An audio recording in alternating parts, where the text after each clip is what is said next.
Hello दोस्तों, आज हम आपको श्रीमद् भगवद गीता के तीसरे अध्याय के कुछ श्लोक को सुनाएंगे और उसके अर्थ भी बताएंगे।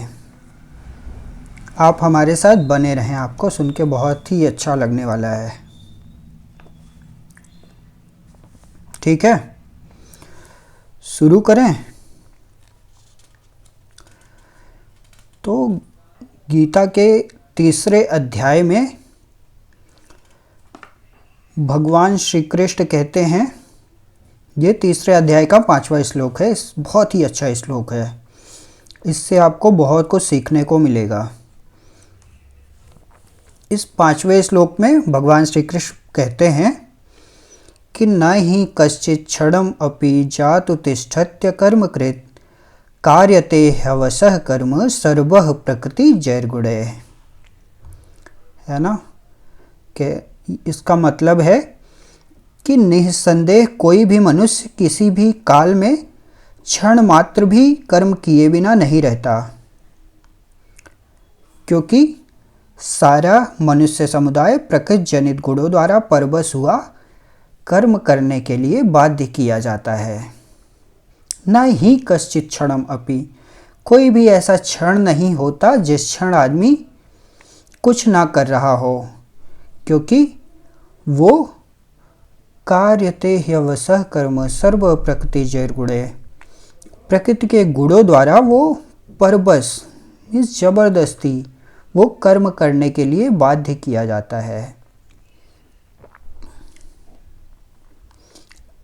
अगले श्लोक की तरफ बढ़ते हैं। ये 6वां श्लोक है तीसरे अध्याय का, जिसमें भगवान श्री कृष्ण कहते हैं कि कर्मेन्द्रियाणि संयम्य या आस्ते मनसा स्मरन् इंद्रियार्थान विमूढ़ात्मा मिथ्याचार सौच्यते। कहते हैं भगवान कृष्ण, जो मूढ़ बुद्धि मनुष्य समस्त इंद्रियों को हठ पूर्वक ऊपर से रोककर मन से उन इंद्रियों के विषयों का चिंतन करता रहता है, वह मिथ्याचारी अर्थात दंभी कहा जाता है। कहते हैं कर्मेन्द्रियाणि संयम्य या अस्ते मनसा स्मरन् इंद्रियार्थान विमूढ़ात्मा मिथ्याचारः स उच्यते। है ना, मिथ्याचारः स उच्यते। केवल इंद्रियों को हठ पूर्वक ऊपर से तो रोक लिया, लेकिन मन से उसका चिंतन चल रहा है ना, मन से उन इंद्रियों के विषयों का चिंतन कर रहा है, केवल बाहर से अपने जिद पूर्वक ऊपर से रोक के रखा है ना इंद्रियों को, तो उसे कहते हैं मिथ्याचार अर्थात दंभी कहा जाता है उसको। अगले श्लोक में कहते भगवान श्री कृष्ण, यस्त्विन्द्रियाणि मनसा नियम्यारभतेर्जुन कर्मेन्द्रियैः कर्मयोगम असक्तः स विशिष्यते। किंतु हे अर्जुन, जो पुरुष मन से इंद्रियों को बस में करके अनासक्त हुआ समस्त इंद्रियों द्वारा कर्मयोग का आचरण करता है, वही श्रेष्ठ है ना। कहते हैं मन से, केवल बाहर से ही नहीं, मन से उन